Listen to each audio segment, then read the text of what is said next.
Hello students, today we will learn Werner's theory of coordination compounds. This theory was suggested by Werner.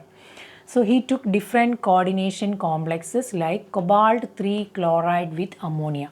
He took a series of compounds like cobalt 3 chloride with ammonia, and it was found that some chloride ions will be precipitated on adding AgNO3 to these series of compounds.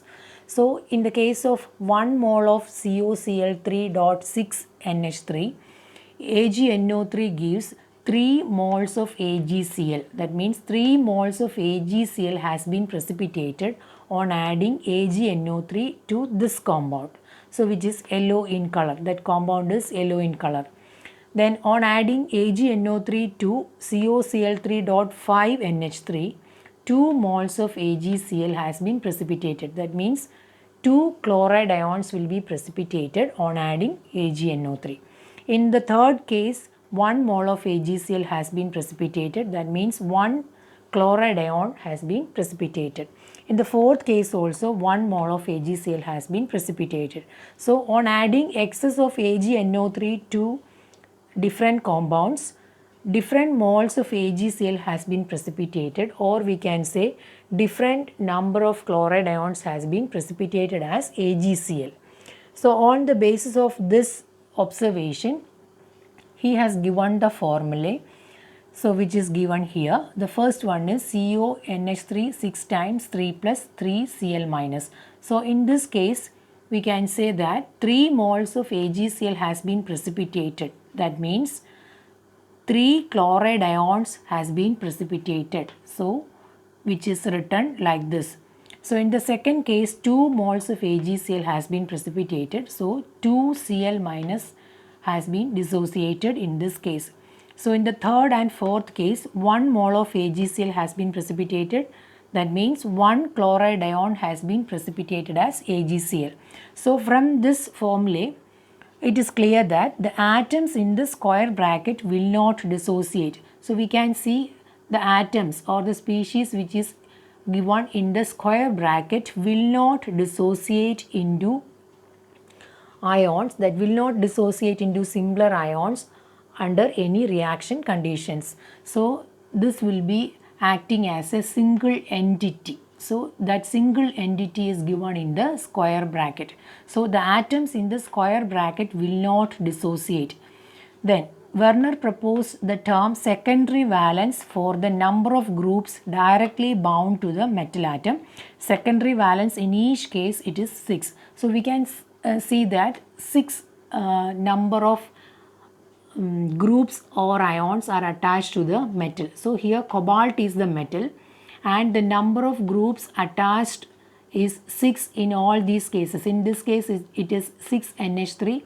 In this case it is 5 NH3 and 1 Cl.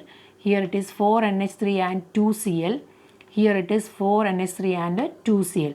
So in all these cases we can see there is a secondary valence that is 6 in number.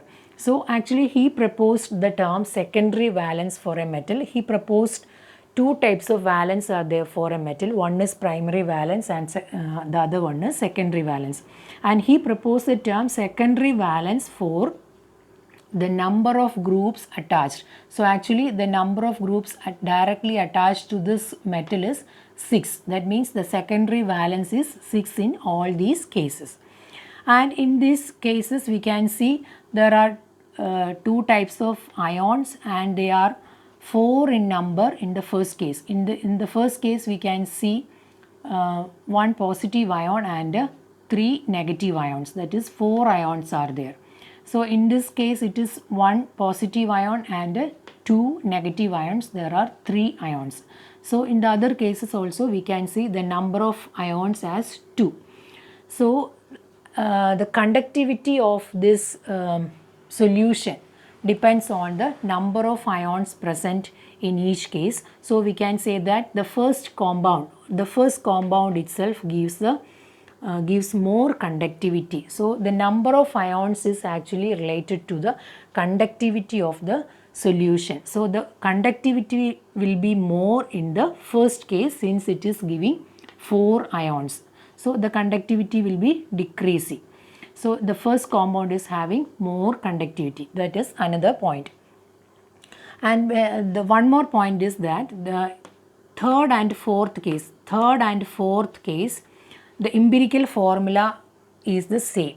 In third and fourth case, we can see same formulae, but it is having distinct properties. That means one is green in color and the other one is violet in color. So we can say that these two are actually isomers. So this is having same formula, but they are having distinct properties. So we can term it as isomers. So these are actually isomers. Then comes the postulates of Werner's theory. So Werner has given some postulates. The first postulate is, in coordination compounds, the metal shows two types of valence, the primary and secondary valence. I have already told you, a metal is having two types of valence, that is primary and secondary. It is actually proposed by Werner. So primary valence and secondary valence. Then the second postulate is, primary valence is ionizable and satisfied by negative ions. So the metal is having a primary valence which is satisfied by negative ions. Actually, the negative ions which is seen outside the bracket, that number gives the primary valence of that particular metal. So which is ionizable in nature. The secondary valence is non-ionizable and satisfied by neutral or negative ions, and secondary valence is actually the coordination number. So secondary valence, already we have seen, the secondary valence is the number of groups or ions attached to the, directly attached to the metal. So it may be satisfied by either it is by a negative ion or by a neutral molecule. So in this case we can say that Cl is a negative ion and NH3 is a neutral molecule. So the secondary valence is satisfied by negative ions or neutral molecule. Actually this gives the coordination number. So we have studied the coordination number. Coordination number is the number of groups actually directly attached to the metal. Here in all these cases we can say that the coordination number is 6. So 6 groups are directly attached to the metal. So the secondary valence is actually the coordination number. Then comes the fourth postulate, that is, the groups or ions bound by secondary valence to the metal have characteristic spatial arrangement.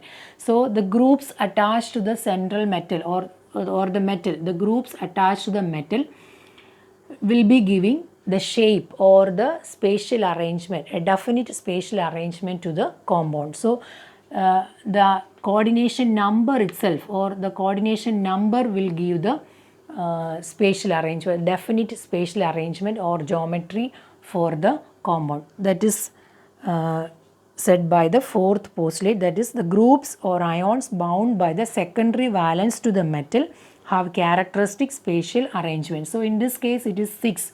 So we can say that it is having an octahedral arrangement. So the number of groups attached directly to the metal will give the definite geometry for that compound. So that is about the postulates. So this is about Werner's theory of coordination compounds.